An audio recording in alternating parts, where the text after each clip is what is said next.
Hello and welcome back.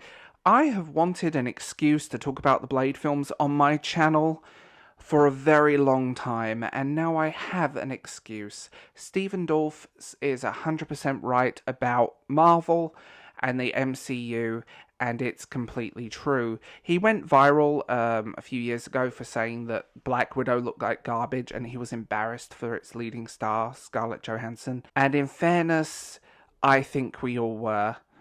And then he continued that all the other garbage is just embarrassing. You know what I mean? He continued. God bless them, they're making a bunch of money, but their movies suck. No one's going to remember them. And that's very true. They've become very forgettable. And it's quite interesting because he shifted focus into a lot of independent films. And a few people are like, well, he hasn't done anything. Mainstream movies have become very samey and generic. And that's also a problem. Everything is a remake. Everything is the same. Everything is a reboot, a rehash, a reimagining. Very little originality comes out of mainstream cinema, and when it does, it kind of gets ignored.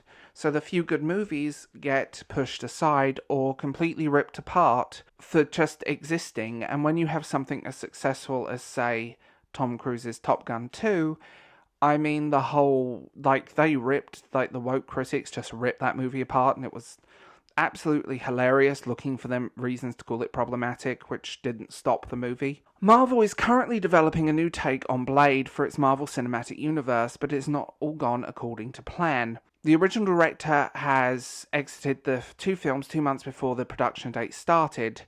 They've got a new director who is currently set to direct, and all said there's no chance that the MCU will blast the original film. And I agree.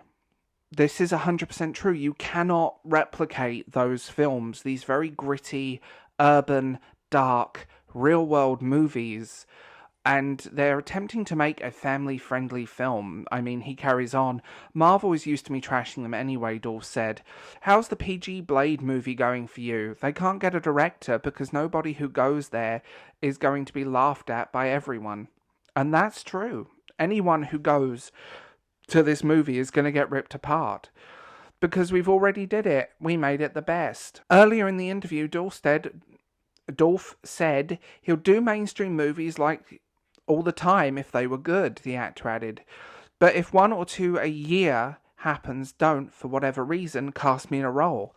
I'm not going to lose sleep over it because I wasn't one of 50 people in a... And I mean, this is the whole thing.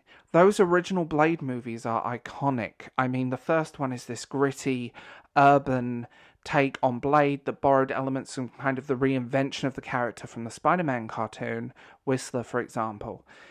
And it's gritty, it's realistic, it's grounded in the real world, it's violent. Yes, the CGI blood thing at the end looks terrible, but you know what? It's still a really good movie, and Stephen Dorff gives a phenomenal performance as Deacon Frost. And he was meant to get a standalone film, randomly, but that never happened. Blade 2 was directed by Guillermo del Toro, and he brought in the World of Darkness artists that they borrowed their artwork for Blade 1, so they got paid this time. And he directed a Guillermo del Toro movie. And that's visually a very different film from the first Blade, but it's still very much grounded in this reality. Yes, there is CGI doubling going on of Wesley here and there, but we can switch off from that.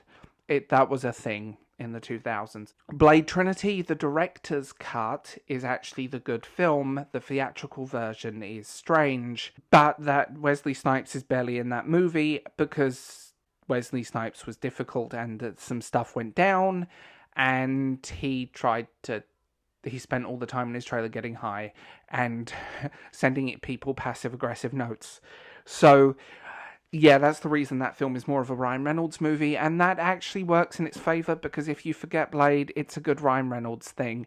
But the first two, and my favourite is the first one, I think that first Blade movie, grounded in reality, grounded in something gritty, urban and realistic, and then the slightly more fantasy, grungy elements of Blade 2, honestly, those two films tick every box for a superhero movie. You don't need to be a superhero fan to enjoy these movies.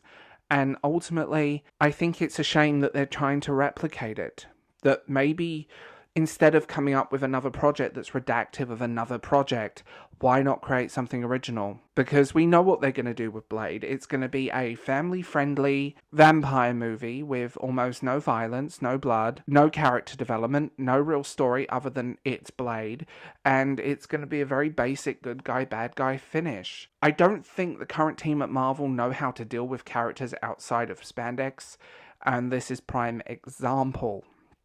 So ultimately, what's the point? Why not create something new and create something that is not complete? Because everything now is a reboot, a remake, a remix. I mean,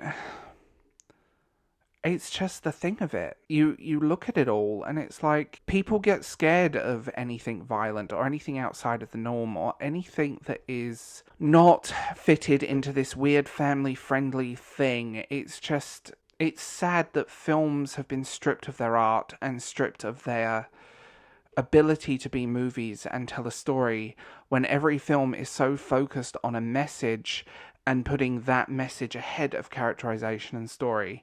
The same with television. Mainstream films are dying a slow death and Hollywood is in trouble. And Marvel, Disney, whatever company is running the show right now are the ones to blame. So tell me what you think in the comments below. I will leave you here. I'm also very interested. I did a video on Rings of Power and the new OGL update, but no one watched the OGL update one. I don't think it got pushed by YouTube. So if you're interested, go watch that. I'll link it in the comments below.